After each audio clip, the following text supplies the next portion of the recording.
Hey guys, happy Saturday night. I hope all is well in your world. It is all well. Here at Enough Said Sports, as we are victorious this evening, congratulations to the Milwaukee Bucks for advancing on to the NBA Finals and winning the Eastern Conference for 2021.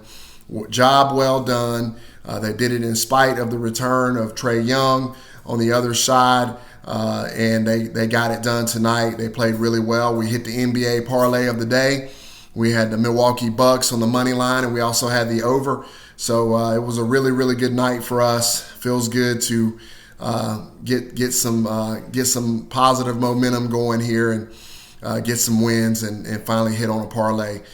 Definitely the first one of this week. So that feels really good for us, and just a great job for the Milwaukee Bucks. I want to first start out by talking about the Atlanta Hawks. I thought that they played really well tonight.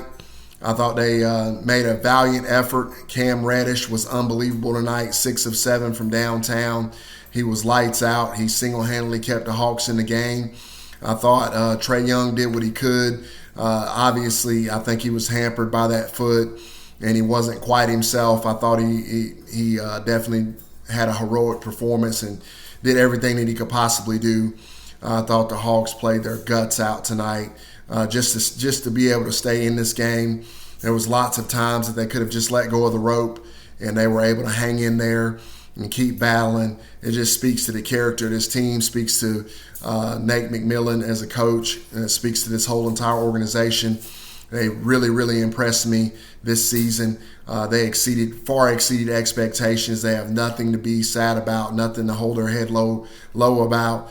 They can walk the streets and hold their head high because they definitely deserve the all the attention that they got and all the recognition that they got. So congratulations to the Atlanta Hawks on a tremendous season against all odds. They punched way above their weight.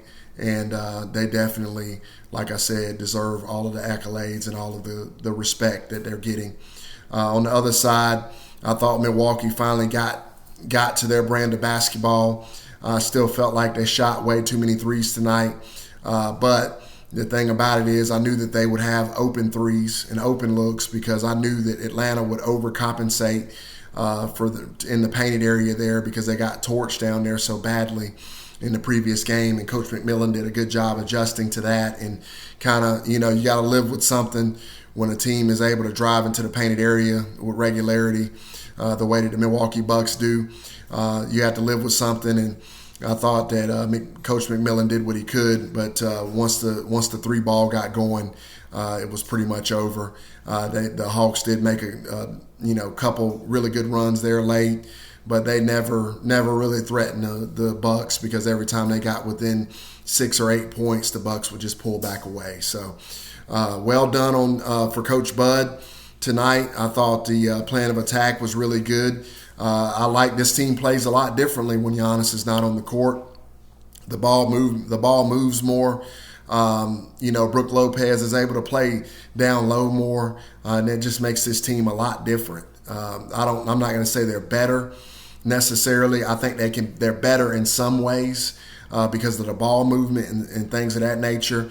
But obviously Giannis is a 2-time MVP, and you're not going to be better without a 2-time MVP. It's just, sometimes when you move the parts and pieces around a little bit, the team can perform better depending on the matchup. So, tonight is just one of those times. Also, I wanted to mention this to you, and I don't talk about it a lot, and it's something that kind of popped in my head leading up to this game.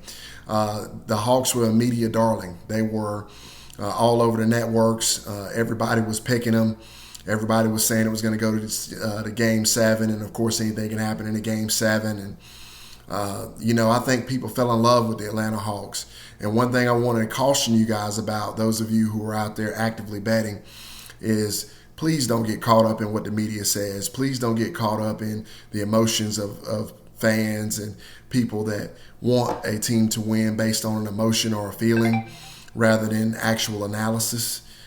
Because the media, they work in conjunction with Vegas. I wholeheartedly believe that. I don't have any evidence of that. I don't have anything I can point to that's a smoking gun that would suggest that that's what happens. But I do believe that the media certainly has a lot to do with line movement, public perception, and everything that goes into the public's betting patterns. And they drove the Atlanta Hawks bandwagon the whole way. And it unfortunately cost a tremendous amount of people a lot of money tonight because they did that. So just keep in mind, guys, you don't necessarily have to agree with me. I'm not perfect. I don't know everything. I don't always get it right.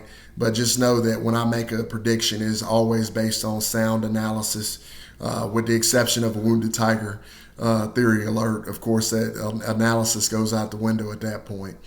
But every other situation is going to be based on sound analysis and what I see on the court or on the field or whatever sport it is. So just keep that stuff in mind, and always remember, guys, stay rooted in your principles.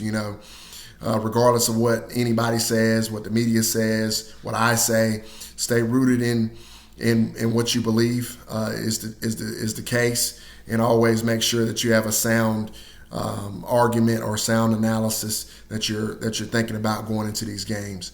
Going forward for the Atlanta Hawks, I believe that they probably need to add a player to go alongside of Trae Young. I'm not sure who that player would be necessarily, but I think they need to add one more guy. I'd like to see them keep this core together, very good core, but to really have a chance in the Eastern Conference next season, they're going to have to add someone. They probably need to get a center that's a little bit more of a stretch five than Capella is. Capella is a liability on offense, and I think that Trae Young would benefit from having an offensive-minded center.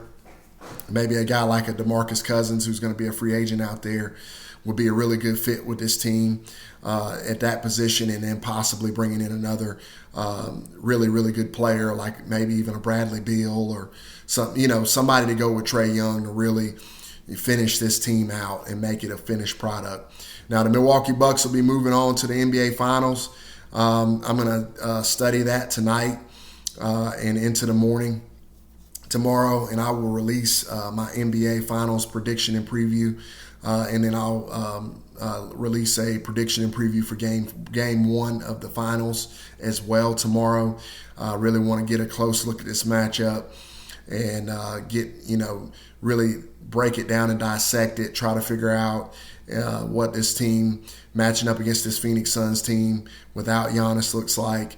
And then also with Giannis, I anticipate Giannis will return at some point in this series, possibly even in game one, but we'll see. So with all that being said, guys, thanks so much for all your support. Really appreciate everything. It's a blast doing these things, and we're going to keep on rolling with it, man. We had a successful week, and looking forward to a successful NBA Finals. So thanks, guys. Let me know in the comments what you thought about this series, what you thought about our picks. And as always, really, really appreciate it. Y'all have a wonderful, wonderful and safe 4th of July and a great Saturday night. Happy 4th to all of you guys out there. Thanks. Have a wonderful, wonderful night. Thanks.